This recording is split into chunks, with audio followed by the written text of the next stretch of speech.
que el mundo debería ser más honesto, debería ser más directo. Aprendamos a decirnos más las cosas a la cara.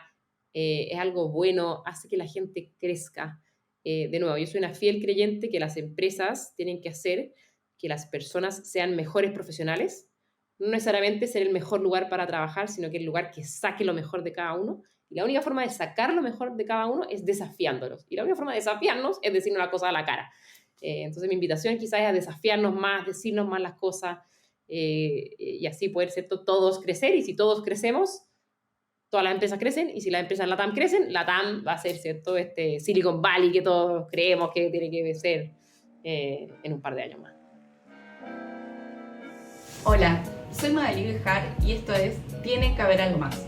En el podcast analizamos la historia de profesionales de todo el mundo que se transformaron para estar más alineados con sus valores. Contamos historias para desarmar cómo lo hicieron. Nos ayudas un montón si te suscribís en la plataforma en la que estés escuchando este podcast. Estamos escuchando a Carolina Samsing. Ella es chilena y CEO de Nubox. Ella estudió periodismo e hizo su máster en Estados Unidos, donde vivió varios años. Lideró la expansión de HubSpot para toda Latinoamérica y desde 2019 que volvió a Chile con su familia para trabajar en esta compañía. En esta conversación hablamos de cómo es liderar una compañía con casi 200 personas, diferencias culturales entre países y cómo construir compañías que sean más honestas y transparentes. Todas las semanas comparto el detrás de escena y lo que voy pensando mientras construyo Tiene que haber algo más. Puedes leerme en el correo semanal si te anotas en tienequehaberalgomás.com/correo. Si todavía no sabías, lanzamos la comunidad de Tiene que haber algo más. Después de recibir muchos mensajes, lo creamos porque ustedes lo pidieron. La comunidad es una membresía donde aprendemos junto a otros profesionales desde 3 continentes y más de 25 ciudades. Esto es para conectarnos entre todos con personas que trabajan en cosas diferentes pero que piensan igual y tienen valores parecidos. Es ideal para vos si también sentís que a tu alrededor a veces no terminan de entender a dónde querés llevar tu carrera profesional o laboral. Así que entérate cómo funciona en tienequehaberalgomás.com/comunidad. Ahora sí, vamos con Carolina. Hola Caro, bienvenida. Tiene que haber algo más. Gracias por venir a conversar conmigo hoy. No, muchas gracias por tenerme, Magali, un gusto estar aquí. Espectacular. Quiero empezar con una pregunta que es, ¿qué es para vos el éxito? Creo que una pregunta difícil, de hecho me la han hecho antes. Creo que mi respuesta ha ido evolucionando porque efectivamente creo que el éxito en sí mismo es algo que, como la vida de uno, evoluciona, o lo que uno considera el éxito va evolucionando y va cambiando, como que una de las cosas que ya dejé de decir que para mí es el éxito, que es una cosa que es como esto es y quiero alcanzar y como que allá voy. Eso como que antes era quizás cuando uno era más joven, quizás cuando uno estaba en la universidad, era como quiero llegar a este nivel de seniority o quiero llegar a... Y esa era como tu definición de éxito, ¿cierto? Y quizás ahora estoy más vieja, puede ser, pero ya para mí eso ya no es el éxito, de hecho al revés, para mí el éxito se define como por etapas y que en cada una de esas etapas tú estés como en orden y en paz como con distintas cosas y que tus distintas cosas que para ti en esa etapa de tu vida son prioridad, estés siendo exitosa. Por ejemplo, en esta etapa de mi vida, yo tengo 3 cosas que son súper importantes para mí. Lo primero es mi familia. Soy mamá, tengo 2 niñitas, que son además relativamente chicas, tienen 7 y 4. Entonces yo todavía soy como lo máximo para ellas. Eso probablemente va a dejar de pasar en un 10 años más. Entonces para mí es súper importante para ellas ser un referente. Y puede sonar como medio raro, pero por ejemplo ser un referente en que a mí me gusta trabajar y que ellas entiendan en que yo trabajo. A mí me gusta hacer deporte, que ellas entiendan que también es sano. Entonces, para ellas, para ser un ejemplo, para mí es súper importante poder compartir tiempo de calidad con ellas. Lo segundo es mi trabajo, me encanta lo que hago. Hoy día soy gerente general de una empresa, CEO de una empresa y estoy a cargo de no solamente que el negocio avance, sino que de la vida, ¿cierto?, de estos 180 seres humanos que trabajan con nosotros. Entonces, yo siempre digo que no quiero hacer que Nubox sea el mejor lugar para trabajar, sino que el lugar que saque lo mejor de cada uno de ellos. Entonces, desafiarlos hartos. Y por último, que es algo que debo confesar que con el tiempo lo he ido sumando y que al principio quizás no era una prioridad, es uno mismo. Uno siempre se tiende a dejar de lado y esto debo confesar que es algo que lo estoy haciendo hace un par de meses, ¿no? Un día. Empecé ayer. No, este año en particular, debo confesar, llevo 6 meses volviendo a preocuparme de mí misma y haciendo mucho deporte, comiendo muy sano, hice cosas como eliminar 100% el azúcar procesada. Entonces, esas 3 cosas para mí, en esta etapa de mi vida, son súper importantes y ser exitosa en esas 3 es súper importante. Entonces, eso para mí es la definición de éxito. ¿Cómo se mantiene todo esto a la vez? Porque son como 3 grandes pilares que todo al final compite, ¿no? Por tu energía, por tu atención, por tu tiempo. ¿Cómo lo llevas? Es verdad, y ahí yo creo que también uno tiene que estar en paz consigo misma, con que efectivamente uno siempre tiene que tener estas prioridades e ir manejándolas, ¿cierto? Y ahí hay ciertas cosas que uno tiene que ser bien como dura en tu orden. Por ejemplo, yo hago deportes todas las mañanas, y para mí eso es un no lo transo, digamos. O sea, si alguien me pone una reunión a las 7 de la mañana, yo digo, pucha, a esa hora estoy entrenando, así que no lo hago, ¿cierto?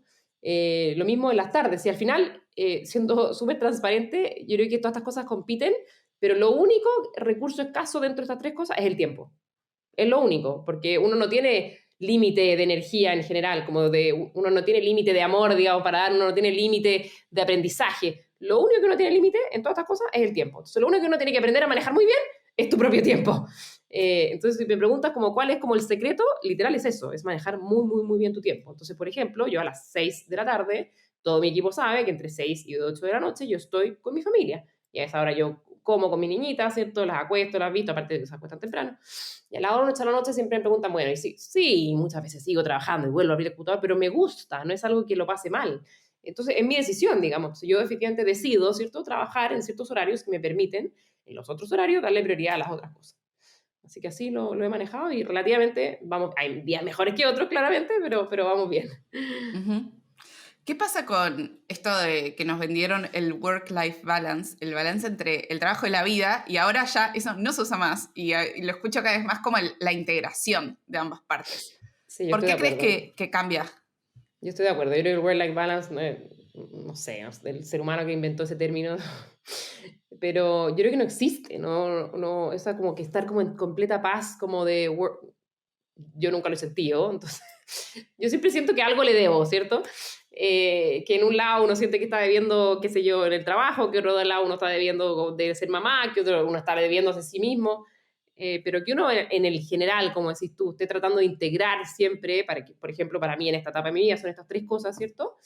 Estoy tranquila. Y efectivamente van a haber semanas o incluso meses en que voy a estar más enfocada en el trabajo, otros que voy a estar porque no tengo idea, tenemos un directorio importante, estamos cerrando otra semana, vacaciones de los niños, voy a estar más. Entonces, yo creo que hay que ser súper, de nuevo, volviendo al que puede sonar súper pedestre, digamos, el tema del tiempo, pero yo creo que uno tiene que estar tranquila con que efectivamente no es que siempre vas a estar en este como work-life balance, así como que lo lograste, como si fuera como un nirvana. Eso no existe.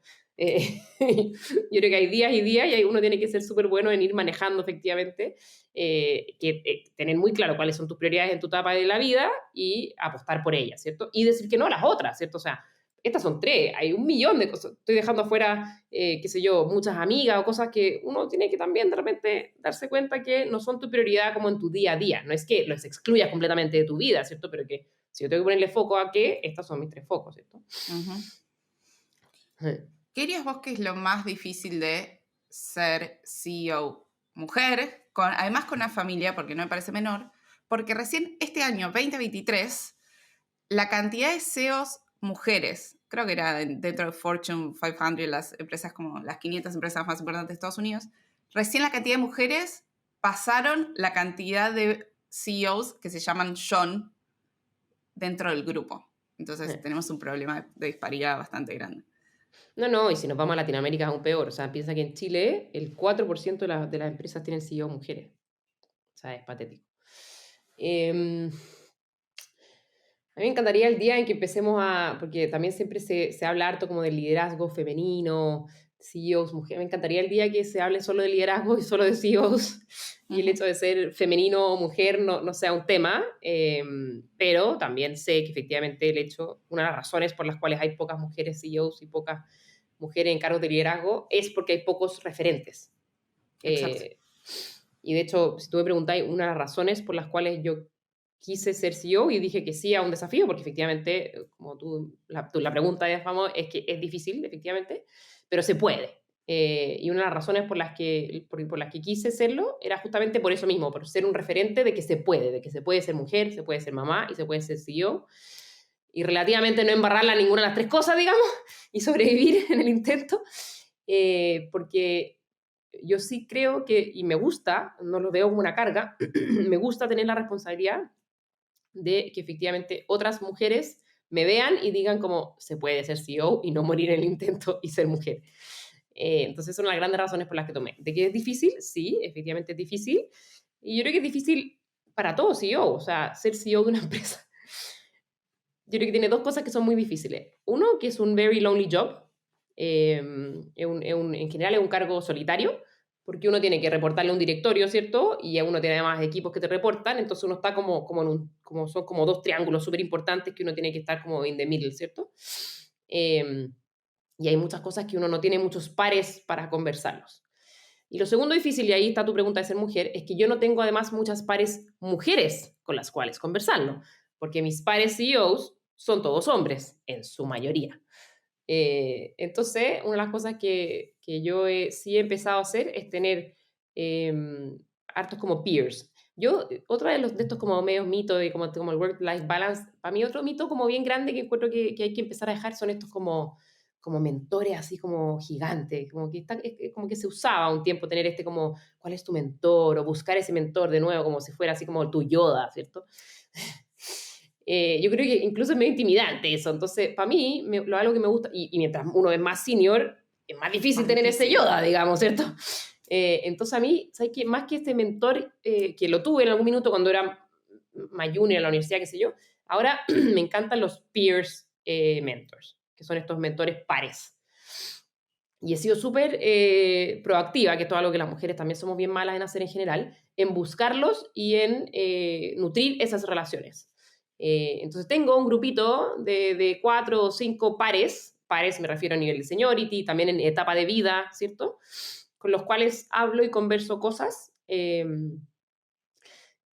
que son o de trabajo o de familia, ¿cierto? Y de todo, cómo se maneja todo esto, ¿cierto? Que son como tu confidente, como tu par. Y eso me ha servido harto Ujú. eh, para hacer esto un poco menos difícil, digamos. Bien. En esto de ser proactiva, ¿cómo hiciste? ¿Qué hiciste para Eh, conseguirlos? sí, es una buena pregunta. Hay que ser súper matea, o Mateo en ¿Súper qué? general. Ah, el chileno, hay que ser muy como prescriptive, o sea, en hacerlo, o sea, como de que efectivamente, querer hacerlo, ¿cierto? Porque es algo que uno, o no sé, pero yo, por ejemplo, tengo mi to-do list, ¿cierto? Diario, semanal, mensual, y el armar redes está ahí y siempre pasa como al último bullet, y, ay, hoy día no, último bullet, no, agarra ese bullet y súbelo para arriba, o sea, esa es la única forma de hacerlo. Y dedicarle tiempo, y tampoco es tanto tiempo. Entonces, hacer cosas y de nuevo, volviendo a las mujeres que somos bien malas, yo viví harto tiempo en Estados Unidos, entonces soy bien gringa, y el gringo es muy bueno para algo que a mí me encanta, que es este coffee chat, que es que literal yo me junto a tomar café, y hoy día además puede ser un café virtual, entonces aún más fácil, con seres humanos y personas que yo encuentro que son interesantes. Aparte, a la gente le encanta hablar de sí mismo, le fascina hablar de sí mismo. Entonces, que tú le escribas a alguien que tú encuentras interesante para conversar de él o de ella, o sea, el 99.9% de las veces te va a decir que sí. El problema es que no nos atrevemos a hacerlo. Entonces, yo literal lo que hago, o lo que he hecho varias veces, y lo voy haciendo como a lo largo del tiempo, ¿cierto? De hecho, cuando llegué a Chile, lo hice como con 60 personas, y hago una lista. Me quiero juntar con esta persona, me quiero juntar con esta persona, me quiero juntar con esta persona, y le mando un mensajito por LinkedIn, o me consigo su WhatsApp. Hola, soy Carolina Samsing, CEO de Nuvox, me encanta tu experiencia. Literal, o sea, crazy lady, o sea, mandándole un cold email a un ser humano que no tenía idea quién soy. Lo peor que puede pasar es que no me conteste. ¿Y qué importa? Lo mejor que puede pasar, que pasa en el 99.9% de las veces, es que sí me conteste y que me diga, feliz, de todas maneras, juntémonos y vamos a almorzar. Y de esas conversaciones que, por ejemplo, tuve hace 4 años cuando volví a Chile, hoy día estoy en el directorio de 2 empresas, de esas mismas conversaciones. He asesorado, muchos de ellos son pares, muchos de ellos son amigos hoy día, Ujú. son este grupito. Entonces, es algo que uno efectivamente es poco proactiva, pero uno le puede sacar mucho, mucho provecho. Claro, eso es muy común en Estados Unidos. Igual se me genera la pregunta, ¿cómo es que pasó eso? ¿Cómo que de un café terminaste en el directorio? No entiendo nada. A ver, Bueno, haceme ahí la relación. pasó mucho tiempo. Pero que esa es la magia de las relaciones, yo encuentro. En verdad. Bueno, yo volví a Chile. Me fui el 2013 a Estados Unidos a hacer un MBA. Y volví el 2019. O sea, estuve harto tiempo fuera. Entonces, volver a Chile era... Y aparte, en esa época en particular, el mundo y Latinoamérica cambió mucho. De partida había capital en Latinoamérica, salieron empresas, o sea, no sé si la gente que nos escucha son muy jóvenes, digamos, pero antes no existía equity en la TAM, o sea, no existían estas tech companies que levantan, ¿cierto? 10 millones de dólares, 20 millones de dólares, 40, no existía eso, el 2012 eso no existía. Bueno, todo eso pasó como en 6 años, y cuando yo volví era como, oye, Latinoamérica está mucho más interesante, hay empresas, qué sé yo. Entonces yo dije, cuando volví, yo quiero trabajar por una empresa chilena o latinoamericana. Esa era una de mis things que quería. Quería que fuera tech, quería que fuera SaaS, quería que fuera B2B, entonces me hice una listita que, que tuviese esas condiciones, ¿cierto? Que fuese tech, SaaS, B2B, y chilena o latinoamericana, y me empecé a juntar con los CEOs y founders de esas empresas. Y me junté con varios. Y yo venía de otra empresa SaaS B2B en Estados Unidos, que es muy exitosa, que se llama HubSpot, que además me tocó estar, yo fui como hire número 100, o sea, me tocó estar muy, muy al inicio, y en 5 años se abrió la bolsa y hoy día vale 60 billions. Entonces, ahí crecí y aprendí mucho, mucho, mucho. Y un poquito quería como give back harto de ese aprendizaje. Entonces, cuando me juntaba con todas estas personas, una de las cosas que ahí también descubrí, y es un diagnóstico que creo que tú también lo tienes muy bien, es que en Latinoamérica las empresas, yo creo que tienen el talento y los productos para ser un unicorn, igual que un HubSpot o que un Salesforce o que un, qué sé yo, Slack, pero nos falta mucha estrategia y cultura. Y no es que no lo tengamos porque somos tontos, digamos, sino que no está porque hay poca experiencia. Hay muy pocas empresas hoy día en la TAM de tech que han llegado a abrirse a la bolsa o que han llegado a 20 millones de dólares. Hay algunas. Tenemos un Mercado Libre, un Nubank, hay un par más, ¿cierto? Pero se han demorado, primero, 20 años en llegar, ¿cierto? Y segundo, son pocas. Entonces hay poco talento con esa experiencia. Entonces ahí me descubrí que lo que yo había aprendido era efectivamente un asset súper importante porque era alguien que había vivido la experiencia de un scale-up así gigante y que había llegado a ser súper exitoso. Entonces, para tu respuesta, digamos, me junté con todas estas personas, ¿cierto? Con café, y ahí partí. A uno le hice una asesoría, por ejemplo. Después otro me llamaban para ayudarlo en temas de growth y qué sé yo. Y así se empieza a correr la... Santiago, además, Latinoamérica es de este tamaño. Y tech, aún más Pequeñito. skinny. Y hoy día no me preguntes cómo, de repente, de la nada, me llegan mails, WhatsApp. Hola, Caro, oye, quiero que me ayudes con mi growth strategy. Hola, Caro, oye. Y yo como, además, me encanta ayudar a como growing company, les digo que sí. Y así llegamos de ese café a hoy día estoy en un par de directorios y mentora de Startup Chile y me llamaron ahora de Endeo, entonces ya tengo que también empezar a decir que no, digamos, pero em, me hice como un space en la parte como de growth y de revenue en Chile y con las empresas que están justo como creciendo, como scaling. Bien. Tocaste ahí un tema muy rápido que es ¿qué pasa en Latinoamérica que venimos tan de atrás? Yo estoy un poco cansada de escuchar esto de tenemos todo pero no lo hacemos. O sea, no lo hacemos, viste, como sobre todo en Argentina eso es muy común, esa narrativa, y quiero que la cambiemos. ¿Qué crees vos que le falta? Sobre todo, mira, esta semana salió una noticia muy polémica en un medio muy importante de Estados Unidos que decía como el talento en Latinoamérica es malo. ¿Qué nos falta al talento para poder cambiar esta narrativa? Ahí yo no estoy de acuerdo, yo creo que tenemos buen talento. O sea, si no tuviésemos buen talento no podríamos armar buenas empresas, no podríamos armar buenos productos. Yo creo que tenemos buen talento, pero tenemos talento con poca experiencia. Entonces, efectivamente, volviendo un poco a lo que decía yo antes, yo creo que en las empresas hoy día en la TAM les falta cultura y estrategia. En cultura me refiero a, hoy día yo creo que todavía tenemos culturas bien tradicionales, a pesar de ser startups, tradicionales en el sentido de que siguen siendo muy jerárquicas, de que siguen siendo poco transparentes, de que siguen siendo poco autónomas. Por lo tanto, es difícil que una empresa crezca a ese nivel de rapidez, como lo hacen las empresas en Estados Unidos, ¿cierto? Y con ese nivel de disrupción e innovación. ¿Por qué? Porque las decisiones se toman en un ser humano o 5 seres humanos y no en los 200 seres humanos, digamos. Y eso es un tema cultural, es 100% cultural. Entonces yo creo que no es que tengamos mal talento, sino que tenemos talento con poca experiencia de haber vivido y armado estas culturas. Ese es mi primer diagnóstico. Y lo segundo es que tenemos, y es bien parecido, digamos, es que tenemos poco talento con experiencia de haber armado estrategias que escalen. Entonces hoy día, por ejemplo, tenemos poca experiencia en estrategias de growth, estrategias de ventas, estrategias de marketing. Y como hay poco talento, estamos como que figuring it out, y que está perfecto. En algún minuto, they figure it out, pero te demoras más tiempo.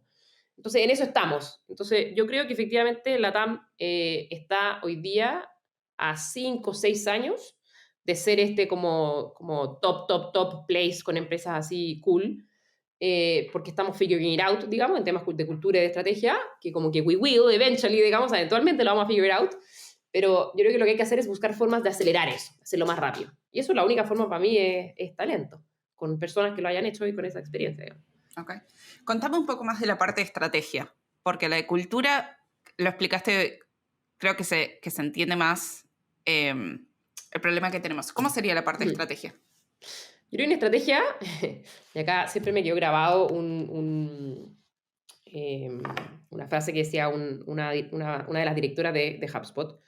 No sé si todos saben lo que es HubSpot, pero HubSpot es un SaaS B2B de marketing y de servicio. Yo entré cuando era muy chiquitito y de nuevo me fui cuando ya 60 billion se había en bolsa, qué sé yo. Pero cuando estábamos partiendo, me acuerdo que una de las cosas que decía una de las directoras de HubSpot era que startups die of overeating, not of starvation. Que las empresas, cuando son pequeñas, se mueren por comer mucho, no por comer poco. Yo creo que efectivamente en estrategia somos malos para enfocarnos en lo que tiene impacto. Y eso, traducirlo a una estrategia que alinee a toda la organización. Entonces me ha tocado ver empresas que tú les preguntas como cuáles son tus 3 focos claves plays de este año y no los saben, no los tienen.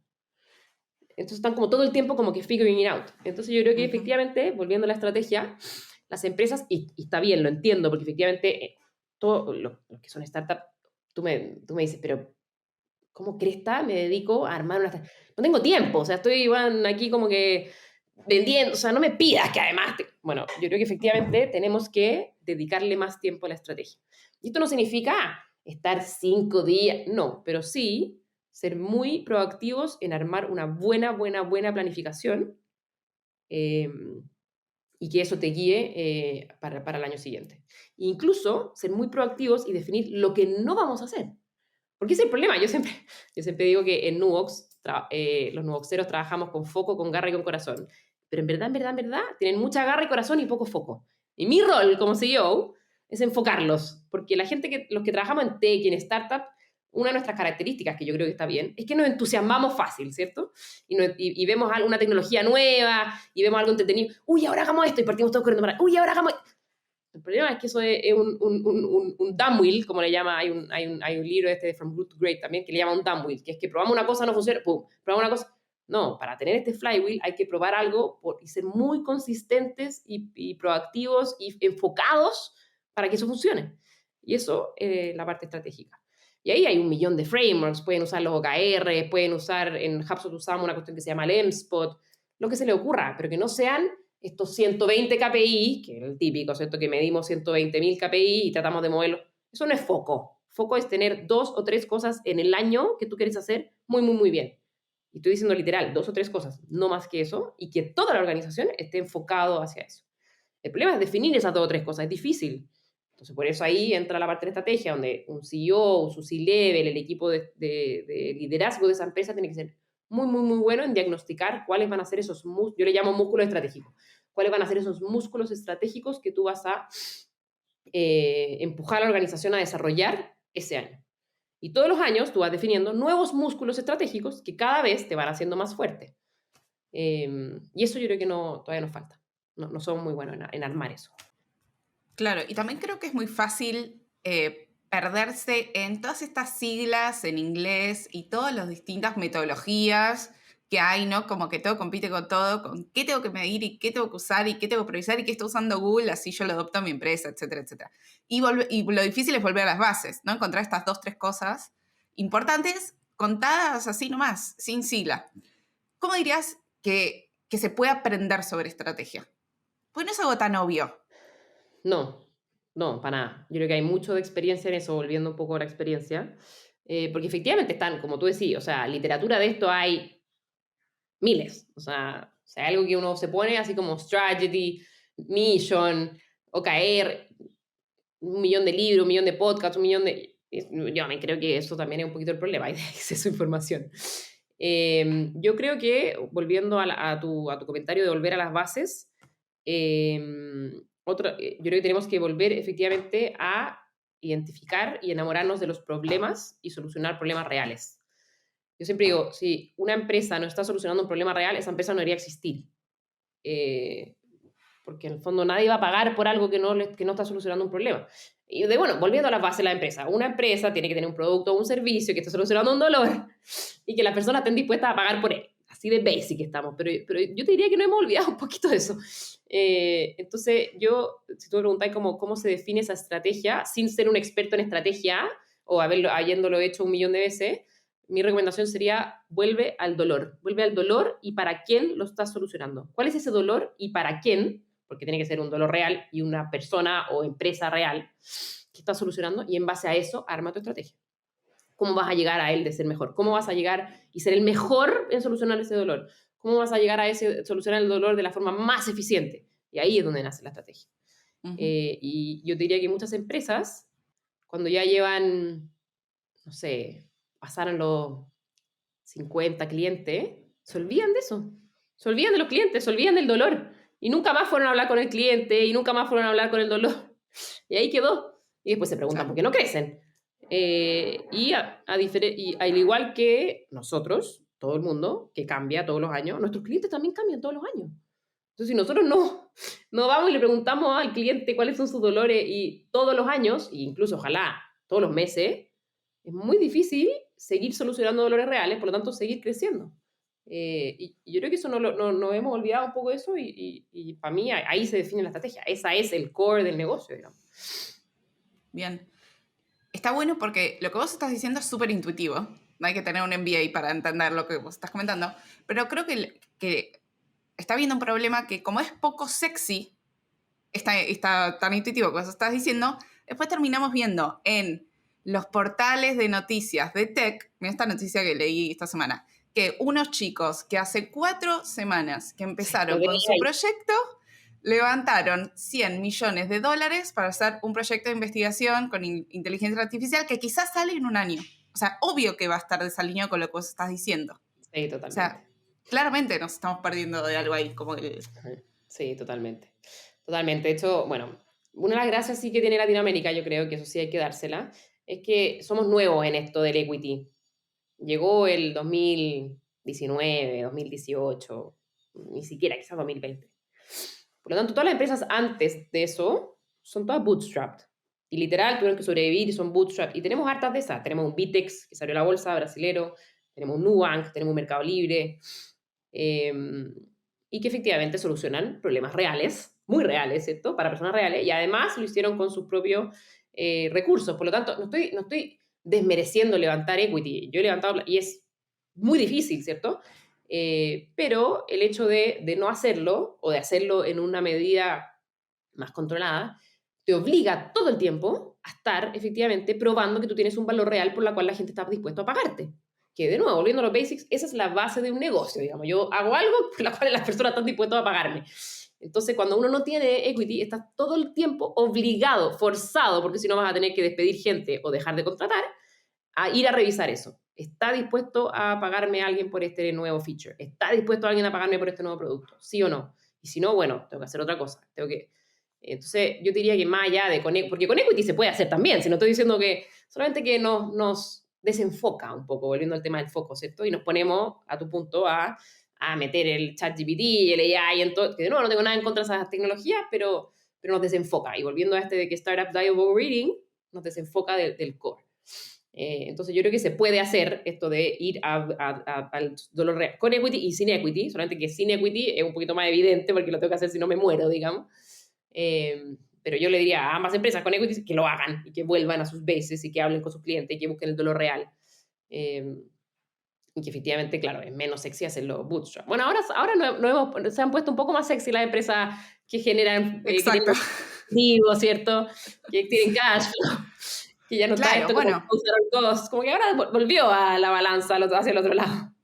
claro, volvió a la balanza porque esto que vos dijiste así como muy sencillo, de si no tenés clientes que te paguen y tenés que despedir gente, es lo que pasó en la industria. O sea, todos Tal estos cual. titulares que alguien que no esté en tecnología haya leído como, de pronto Meta despide 18.000 empleados y con ellos todo el resto de las compañías, es por este problema que vos decís, no tenés caja para pagar sueldos porque está dependiendo de una ronda de inversión que se secó la industria, entonces no tenés plata y lo Así es. despedís. Ujú. Así es. Eso pasó. Y claramente, y fue porque efectivamente pensaron que iban a crecer muchísimo más y no pasó, digamos. Total. Y ahí está el problema, digamos. O sea, la única forma de crecer, de nuevo, y bueno, y esto sí yo tengo una crítica en general a la educación y a todos los MBAs, yo que hice un MBA. Una de las cosas que los MBA no enseñan, que yo lo encuentro una locura, el único que sí lo hace, que lo empezó a hacer hace poco, es Harvard, el HBS, no enseñan ventas, te juro. No hay ramos de ventas en los MBAs. Que yo lo encuentro. Y ¿Por qué no? además, no tengo idea. Y además a los founders de todo lo de las empresas tech, y acá lo voy a decir, no, chao, lo voy a decir sin respeto nomás, como que les da como, les da como asco vender. Como que, pero si voy a contratar a alguien de ventas que venda. Y yo como, no estoy entendiendo. Tú tienes un producto que tú lo estás haciendo, tú lo tienes que ir a vender. Y tú tienes que ir y sentarte con ese cliente y asegurarte que haya un valor ahí por el cual alguien está dispuesto a pagarte. Tú no vas a contratar a alguien para que te venda así como mágicamente. Claro. Entonces, como que hay un tema ahí también, como que no hemos olvidado de nuevo de las bases de que para que una empresa que tú tienes que vender un producto o un servicio. Eh, ¿Y por qué y crees que como pasa eso? yo creo que porque tuvimos esta porque bueno, porque están estos unicorns tipo Netflix, tipo Meta, tipo qué sé yo, que de nuevo son 2 en 1 millón, digamos, que tienen este nivel de virality, ¿cierto? Y como que pareciera como que fuera como mágico, que de repente crecieron de un día para otro y uy, tenemos 1 million users y uy, tenemos 2 million users. Y sí, a ChatGPT le pasó, ¿cierto? Pero no es el común de las empresas, digamos. El resto de las empresas tenemos que efectivamente vender y tener un producto que efectivamente genere valor y se ven. O sea, de hecho, HubSpot, que de nuevo, volviendo a HubSpot, que es un $60 billion company, tiene un equipo de ventas de 300 personas. Cuando yo me fui, hoy día debe ser el doble, no tengo idea, pero... y es una empresa muy exitosa, que mucha gente mira hacia arriba, qué sé yo, pero ellos venden su producto. O sea, no es una cosa que mágicamente, así como que... especialmente en B2B y en software, es más difícil. Hay más fricción en eso, en el crecimiento. Eh, entonces yo creo que efectivamente muchas de las empresas miran a estas empresas tipo Netflix, qué sé yo, y dicen como, bueno, pero yo tengo que tener un producto que a la gente le guste y magic happens. Y es como, no, primero tienen que enterar que hiciste tu producto, después. Entonces hay un path, digamos, a ese magic happens. Total. ¿Qué te aportó estudiar un MBA 2 años en Boston? Eh, Mira, yo soy un bicho medio extraño, porque yo extraño para el mundo tech y CEO, qué sé yo, porque yo de undergrad, o sea, De estudié, grado, carrera de grado. estudié periodismo, que incluso en Estados Unidos creo que ni siquiera, ni siquiera una carrera. No tengo nada en contra de periodismo, de hecho no me arrepiento de haber estudiado periodismo, pero en Latinoamérica es extraño una CEO de tech periodista. De hecho, cuando volví a Chile, me acuerdo que decía que era periodista o la gente lo veía en mi currículum y era como, ¿periodista? Así como con un poco como de, como que había alguna enfermedad extraña conmigo porque era como, ¿en verdad, periodista? Bueno, entonces para mí ya fue un asset importante toda la parte de el contenido del MBA, digamos, o sea, aprender de contabilidad, aprender de finanzas, aprender de, que eso yo no lo aprendí en undergrad. Mis compañeros, que eran todos ingenieros o comerciales, ya lo sabían, entonces para ellos no fue un valor tan grande todo eso, para ellos fue como un doble clic de algo que ya lo habían hecho. Entonces, para mí sí hubo un valor en la parte como de técnica, digamos, pero yo diría que el mayor valor de haberlo hecho en Estados Unidos son dos cosas. Uno, el network que uno hace con tu clase, ¿cierto? O sea, eh, aparte yo lo hice en Babson, que la gracia que tiene Babson es que son clases un poco más chicas, en tamaño me refiero, Por lo tanto, uno puede conocer a toda tu generación, somos como 200, a diferencia de un MIT o un HBS que son 900, muy difícil conocer a 900 seres humanos, ¿cierto? Em, entonces, una clase más chica que tú los puedes conocer, entonces yo hoy día literal tengo amigos en Taiwán, México, Perú, y que tú a un Slack, a un WhatsApp de distancia y uno queda muy, muy amigo, porque aparte es como volver a undergrad, pero de viejo, digamos, entonces una sensación muy divertida. Bueno, pero eso es un valor tremendo. La relación con los profesores para mí también fue un valor tremendo, que justamente como Babson también es un poquito más chiquitito, uno puede tener una relación muy, muy buena con los profesores. De hecho, tengo 2 profesores que sigo muy amiga y que en este tema de las relaciones, ¿cierto? Una de ellas, además, después entré a un grupo como de Women Network en Estados Unidos, que es así ultra top, que es medio secreto. No me preguntéis cómo terminé ahí, pero lo máximo. Y lo otro yo te diría, para mí un valor, que es del 2-year program, es haber hecho la práctica en Estados Unidos. En los MBA de 2 años, uno tiene el summer, que el summer es bastante largo, son como 2 meses o un mes y medio, y uno tiene la posibilidad de hacer una práctica, un MBA internship. Y yo mi MBA internship lo hice en HubSpot. Y para mí eso fue game changer, o sea, haber trabajado en una empresa tech de Estados Unidos a ese nivel de tamaño y verla crecer fue, porque aparte hice mi práctica ahí, me quedé el segundo año entero trabajando ahí y me quedé después 4 años, o sea, trabajé 5 años en HubSpot, digamos, y me tocó ver todo este como exponential growth de una empresa. Y para mí eso fue 100% game changer, o sea, mi formación como laboral cambió 100% por esta experiencia de 5 o 6 años en esta empresa. Claro, también estuviste como en un buen lugar en el momento correcto. Mm. ¿Qué te genera a vos ser un bicho raro de venir con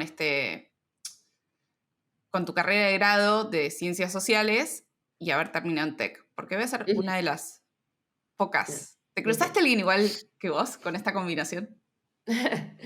Es divertido porque al principio uno como que, bueno, lo mismo me pasó con ser mujer en un MBA, uno como que no es aware de las cosas, porque hasta que alguien te lo hace como aware. Entonces me pasó siendo mujer, cuando llegué a Estados Unidos, como que uno miraba para el lado y uno decía, maldición, somos muy pocas. Y ahí uno como que, aparte cuando me fui a Estados Unidos, en Chile ni siquiera se hablaban los temas de como mujeres, hoy día ya por lo menos se habla, ¿cierto?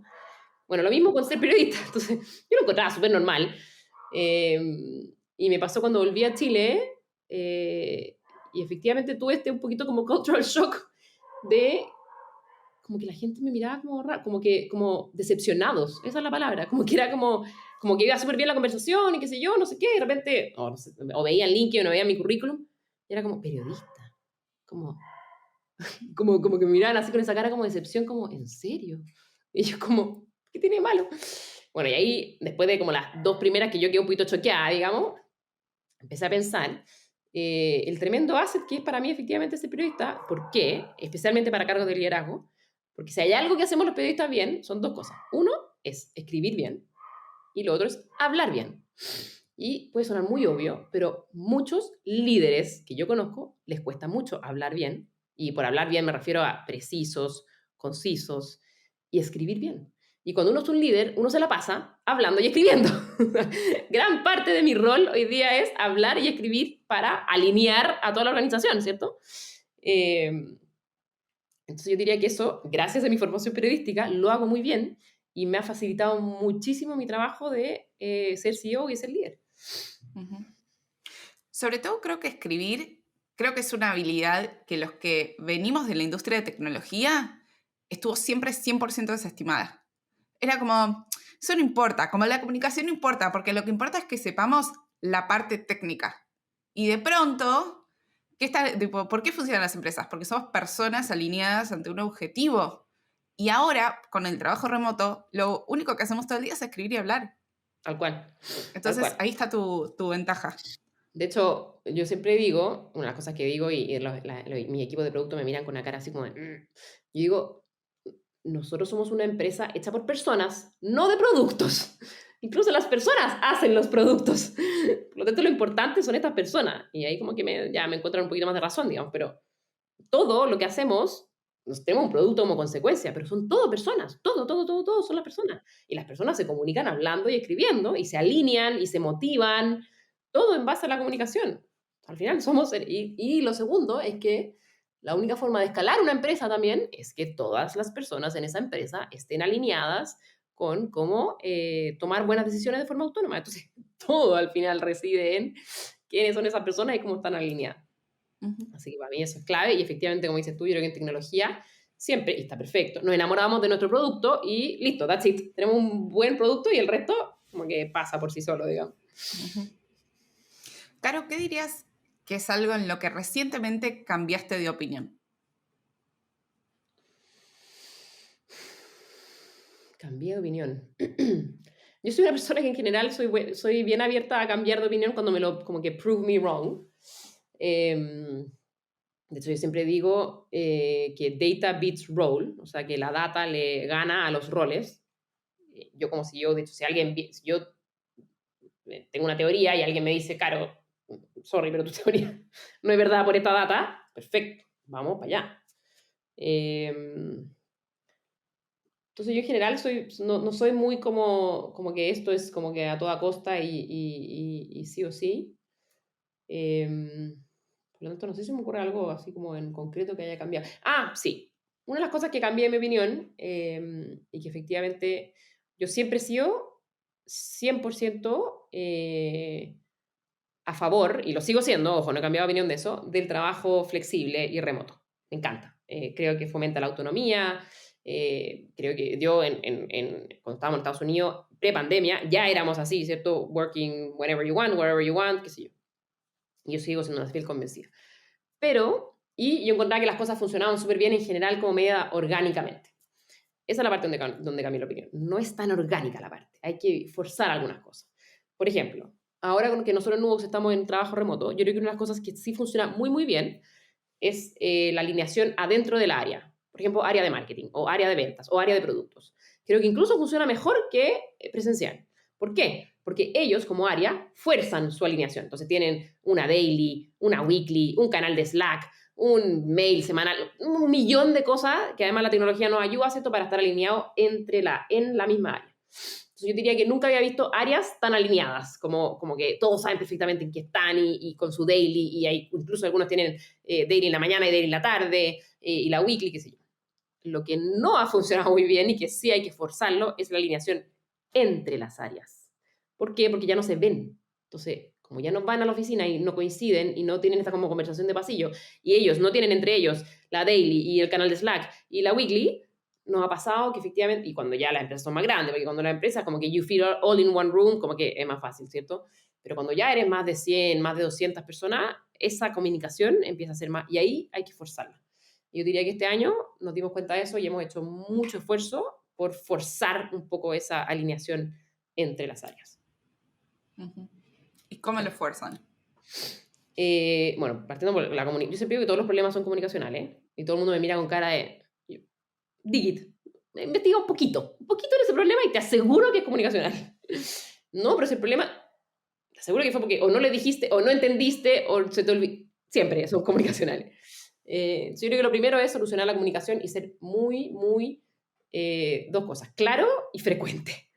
Porque está perfecto, o sea, la gente se le olvidan las cosas. Entonces, uno, de nuevo, en este trabajo remoto, no sé, pues uno va a un town hall, ¿cierto? Y town hall son estas reuniones mensuales que hacemos toda la empresa. Y uno muestra ahí los focos y qué sé yo. Pero es una vez al mes. Es poco. Entonces, frecuencia, ¿cierto? Entonces, cada uno de los líderes toda la semana tiene que después, o sea, partiendo por eso, por cuáles son los objetivos de la empresa y en base a eso, a tu punto, alinear a toda la... Eso es lo primero. Entonces, tener muy claros cuáles son los focos, pero repetirlo. Como que ahí de nuevo al forzarlo, o sea, ponerle frecuencia y todas las semanas y medirlo y ver cómo vamos y comunicarlo y qué sé yo. Eso y acá yo te diría, yo soy una fiel creyente de la autonomía y me encanta la autonomía y soy una fiel creyente también de que los líderes, y por líderes me refiero a las personas que manejan equipos, son los responsables de mover la organización. 100%. Por lo tanto, aquí esto de la no coordinación entre las áreas salió porque los líderes lo empezaron a levantar. Y ahí yo le tiré la pelota de vuelta a los líderes y le dije, bueno, es culpa de ustedes, les dije. Esto es porque ustedes no están hablando entre ustedes. Entonces yo diría que, y no tiene por qué ser una reunión, porque también caemos en la reunionitis, digamos, sino que es coordinación asincrónica, o sea, make sure de que tus focos estén alineados con los focos del de al lado. Júntate con él, mándale un Loom, etiquétalo en tu Google Slide, o sea, ahí los forzamos mucho a que los líderes empiecen a que cada una de sus cosas estén súper alineados con los líderes de al lado. Bien. Quiero saber cómo es que conseguiste tu pasantía en HubSpot y qué pasó que casi no sale. Bien, tío, HubSpot. Mira, cuando yo entré a HubSpot, a ver, primero, ¿por qué quería HubSpot? Porque HubSpot en esa época no lo conocía nadie.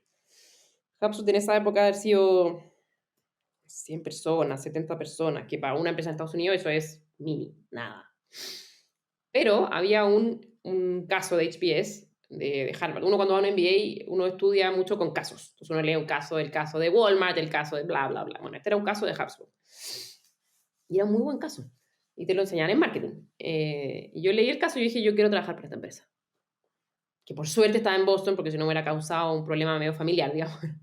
Entonces, cuando ya tenía decidido que quería trabajar para HubSpot, porque había leído ese caso, imagínate, que había leído un caso, o sea, era lo único que sabía de la empresa. Entonces ahí me puse a investigar, bueno, caché que estaba en Boston, caché que todavía era, vi que era relativamente chiquitito. Y ahí fue bien latino, fíjate, porque en general las empresas en Estados Unidos son súper ordenadas, pero como HubSpot era relativamente chiquitito, era un desorden todavía. Entonces, no tenían programa MBA, no tenían internships, no tenían nada. Entonces, era relativamente difícil entrar. Entonces, ahí dije, ya, bueno, ya, vamos a hacerlo de Latin Way. Voy a contarle a todo el mundo que conozco que quiero entrar a HubSpot. Y literal eso hice. A todo el mundo que conocía, yo quiero entrar a HubSpot, yo quiero entrar a HubSpot. Y en algún minuto alguien dijo, ah, pero yo conozco a el amigo del amigo del amigo que trabaja en HubSpot. Y así, literal, me fui juntando como con 7, 8 personas, a tal punto que llegué por fin a juntarme con el VP, y él incluso me dijo como, ya me han dicho 7 personas que se han juntado contigo, como que ya me tenía que juntar contigo. Así que fue muy de Latin Way. Bueno, me senté con esta persona, le conté que yo encontraba que la TAM era como el next thing y qué sé yo, y la. Y me dijo, sí, tienes razón, no sé qué. Me dijo, pero we don't do la TAM. Y yo, como que we don't do la TAM? No, we don't do la TAM. Me dice, como que tenemos 3 clientes en la TAM. Me dice, o sea, nada.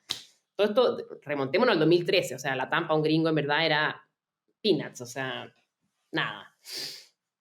Y fue muy triste, efectivamente. Me dijo como, me encanta tu perfil, bacán, pero como que, ¿qué hacemos contigo? Como que eres un MBA, o sea, no sé ni cómo pagarte, no tenemos un programa MBA, y la TAM, no hacemos la TAM, entonces, suerte, o sea, chao, y literal, chao. Yo como maldición, estaba tan cerca. Y bueno, y me fui efectivamente y le dije que sí a un internship en Puma, el shoe company, la zapatilla, que también el headquarter internacional está en Boston. Y estuve ahí y 2 semanas después, random, me llaman por teléfono y me dijeron como, ¿sabes qué? We changed your mind, como que hagamos algo. Y yo como, y así, literal, fue todo muy informal. Hoy día no funciona así. Hoy día entrar a HubSpot es casi imposible, tienen todo un proceso de screening. Así que yo diría que no, yo fui como un hiring error y entré ahí, pero por afuera. Y mi pega fue ahí, figure out LATAM, literal. Figure out LATAM. Eso fue mi primer mes en HubSpot. Claro. ¿Y qué haces cuando entras a una compañía y vos decís, vamos a armar un nuevo mercado? Y te dicen, perfecto, hacelo sola. ¿Qué haces? Literal, sola. Mira, por suerte no tenía hijo en ese minuto, entonces tenía muchas horas para dedicarle. Volviendo a este work-life balance, trabajaba una cantidad de horas impresionante. O sea, yo apagaba la oficina. ¿Cuántas horas? Muchas, no sé. Yo llegaba a las 8 de la mañana y me iba a las 10, 11 de la noche todos los días. Harto. Aparte estaba haciendo el MBA, entonces también eran horas del MBA, entonces trabajé mucho. Entonces siempre de repente como que veo y esto es un palo que esas cosas no sé si uno las quiere decir, pero uno ve como a los jóvenes hoy día que lo único que quieren es trabajar poco, ¿cierto? Y llegar a ser CEOs en un año. Y me acuerdo yo de mis miles de horas trabajando y yo decía como, no se llega así. Si uno no se esfuerza, no hay retorno, digamos. Pero bueno, entonces sí, trabajé harto, porque efectivamente era como un one person, era como un startup Un within equipo a de una startup. sola persona. Tal cual. O sea, a tal punto que una vez la embarré tanto, y este nivel de como de desordenado que era HubSpot. Entonces, efectivamente ¿cómo partimos? La TAM estaba como, volviendo al punto de atrás, estaba como atrás en 5 años, yo diría, que Estados Unidos. Entonces, una de las cosas que empezamos a hacer era qué era como importante para la empresa en Estados Unidos hace 5 años. Y así partimos. Entonces, se partí escribiendo blogs, ponte tú, de que en Estados Unidos eran como top hace 5 años, para la TAM en español. Partimos haciendo los ebooks, de nuevo, de hace 5 años, así como, estamos hablando del 2013, o sea, marketing digital no era un thing en la TAM. Entonces, literal, era como inbound marketing one-on-one, como definiendo lo que era inbound marketing, definiendo lo que era contenido, definiendo lo que era SEO, y qué sé yo, partiendo como bien, bien basics. Teníamos 4 clientes en la TAM. Y así partimos. Primero, partimos con 2 cosas. Uno, generando mucho awareness de los temas. Entonces armé el blog. El blog fue impresionante. Pasó a tener, ponte tú que nosotros lo lanzamos en marzo y en 5 o 6 meses pasó a tener 500.000 visitas. Impresionante. Lo fácil que tiene es que era todo la TAM, digamos. Entonces, y había tan poco, porque hoy día ya uno levanta una piedra y hay. Entonces, fuimos como bien first movers, yo te diría, en ese sentido, en la TAM con estos temas. Y eso ayudó mucho. Eso, y entramos a través de partners, que partners eran en esa época agencias de marketing, que ellos compraban el software y ellos en fondo se los vendían a sus clientes con la estrategia. Y eso también nos permitió como poner un flag, generar un moat que se llama, que es esto como barrera de entrada a los competidores, ¿cierto? Y hacer que los clientes pudieran aplicar no solamente la tecnología, sino que la estrategia más fácil. Porque es un tema tan nuevo que para una empresa tú le decías como ahora ponte a hacer un marketing y te miran con cara de huevo frito y no lo hacían y después entonces se iban. Entonces descubrimos que la forma de entrar a través de las agencias de marketing lo hacía mucho más sticky y hacía que las empresas lo pudieran como absorber de forma más simple, no tener que ellos como ponerse de un minuto a otro a hacer algo que no tenían ni idea de lo que era. Y así lo hicimos. Bueno, eso mismo lo hicieron con Nubox, esa misma estrategia que vos decís. Sí, con Nubox hicimos una estrategia muy parecida. Tenemos partners y hoy día tenemos un blog que tiene 800.000 visitas, de hecho. Sí, cuando yo entré, el blog de Nubox tenía como 100.000 y hoy día estamos en 800.000. Y somos uno de los blogs B2B más leídos en la TAM. Entonces, ese como thought leadership, yo creo que es súper importante. Y hay que tener un poquito de ser muy, muy, muy consistente y un poquito de suerte de ser como first movers en el tema, digamos.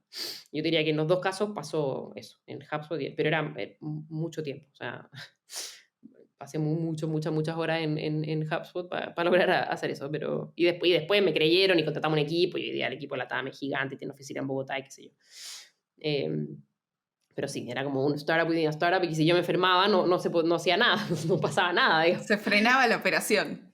Fue muy loco, pero fue muy entretenido. O sea, me tocó hacerlo todo, por lo tanto aprendí de todo, entonces estuvo muy entretenido. Bien. ¿Qué errores se te ocurren que hayas cometido en tu carrera y que aún los recuerdes? Bueno, hay uno que es medio anecdótico, que es divertido, pero que me gusta contarlo. En HubSpot, como yo era la única que hablaba español, qué bruta. Una vez cambié me acuerdo porque, imagínate, esto fue hace 10 años, literal 10 años, en 2013. Cambié todos los formularios son cuando uno tiene un formulario, cambié todos los formularios de HubSpot, todos, a español, todos. ¡Ay, qué cago! Sí, yo no me di cuenta, porque en vez de cuando está usando un software de contenido, uno tiene que clonar algo, ¿cierto? Y después editarlo. Ya, obviamente se volvió la parte de clonar y llegué y edité encima. Y se cambiaron todos, de un minuto para otro. Por suerte, en ese minuto HubSpot no estaba abierto en bolsa, si no, imagínate, eso era yo creo que el stock price. Y yo estoy en mi computador feliz y de repente llega corriendo el tipo de la página web como, "What did you do?" Y yo, "¿Qué te pasa? You changed." Y yo, tranquilo, como oye, ahí me di cuenta. Bueno, no me despidieron, no pasó nada, lo volvimos a cambiar, tranquilo, existen los errores. Ahí me reí, de hecho creo que hace poco hubo algún intern de una empresa también que parece que le mandó un mail a todo el mundo. Bueno, así que si yo era esa intern que cambió todo el web. Sí. Bueno, todavía me acuerdo de ese error hasta el día de hoy. Que se puede cometer errores y uno no. También, yo siempre encuentro que es mejor to say sorry y seguir que... Bueno, nada, eso fue un error que me acuerdo que fue divertido y que yo que me quería morir porque yo dije, listo, hasta aquí nomás llegó mi historia con HubSpot y me van a despedir, pero no. ¿Qué otros errores? Pucha, errores más duros son varios. Yo diría que un error que me acuerdo, que cometí hace, yo diría que un año un poco, en temas de como estructura, y ahora voy a volver a no hacerlo, es que mi como aprendizaje fue como las cosas en Big Bang o como moving all the pieces at the same time, no funciona. Especialmente cuando uno es una organización un poco más grande. Porque fue lo que hice, fue que cambié 2 roles muy importantes de la empresa, los 2 al mismo tiempo. que eso era el 70% de la organización. Y eran 2 roles nuevos en el cargo, nuevos en la compañía, y fue todo mucho nuevo y un Big Bang que yo pensé que era una buena idea, hacerlo todo junto, y no lo fue. Es que es mucho. La gente se rampea, tienen tiempo, en general se demoran 90 days, ¿cierto?, en tener este ramping. Entonces, si lo tuviera que hacer de nuevo, no lo hubiera hecho así como Big Bang, sino que primero uno, dedicarle el tiempo, y después otro, y dedicarle el tiempo, y eso fue un error. Así que no lo volvería a hacer, cambiar todos los pieces al mismo tiempo. Ay. Eso y otra cosa que también creo que también aprendí, y bueno, después me leí un libro, en verdad, que es bien antiguo el libro, pero es bien bueno, este de From Good to Great, que habla del flywheel. De Jim Collins. Que lo que dice al final, que tiene ahora mirando para atrás, tiene mucho sentido, que great companies take time. Como que siento que en el mundo de la tecnología somos súper ansiosos y está perfecto, pero las cosas realmente buenas toman tiempo.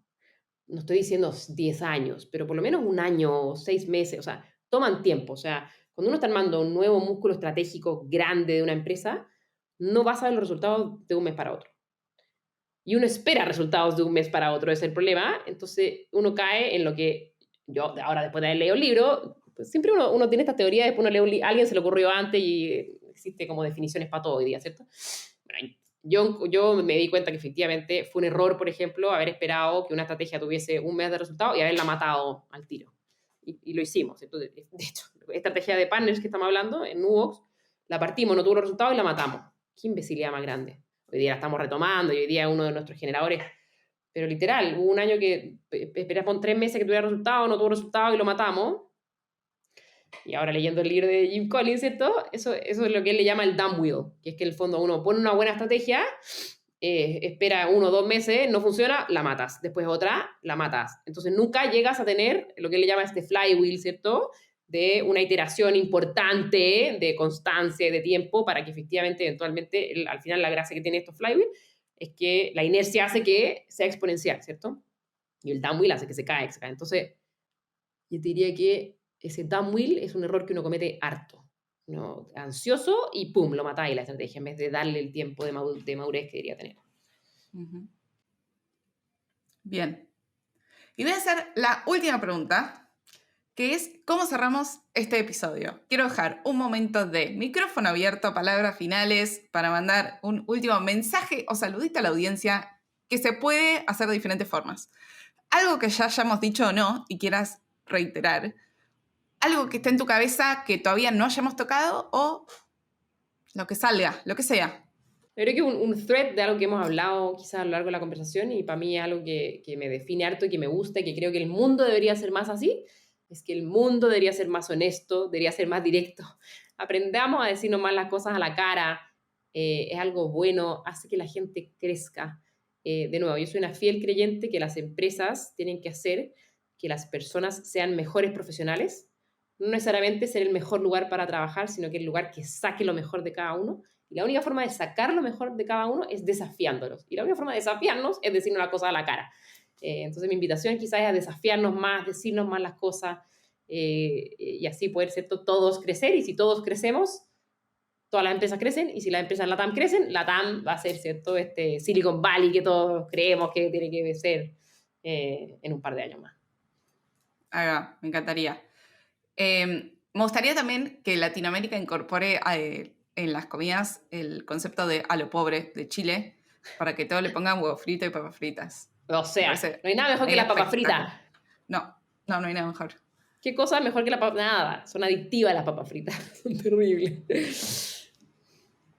Así que, bueno, espectacular. Gracias, Caro, por venir, por tu tiempo, por compartir todo esto. Yo creo que vos le estás abriendo el camino a personas que van a venir atrás tuyo. Más mujeres que puedan tener familias, que sean CEO, que sean líderes de compañías de Latinoamérica que crezcan y que seamos cada vez mejores para ser más relevantes en el mundo. De todas maneras. No, gracias a ti por la invitación, por la conversación, por las preguntas, demasiado buenas preguntas. Así que, buenísimo, buenísima instancia. Hermoso. Te mando un abrazo. Gracias por escuchar este capítulo. Si tenés una amiga o amigo que le pueda gustar, reenviáselo, que nos ayuda a crecer. Todas mis reflexiones mientras construyo Tiene que haber algo más están en el correo semanal en tienequehaberalgomás.com/correo. Todos los links de lo que hablamos están en tienequehaberalgomás.com y mándame tus comentarios por redes sociales. Nos vemos la semana que viene.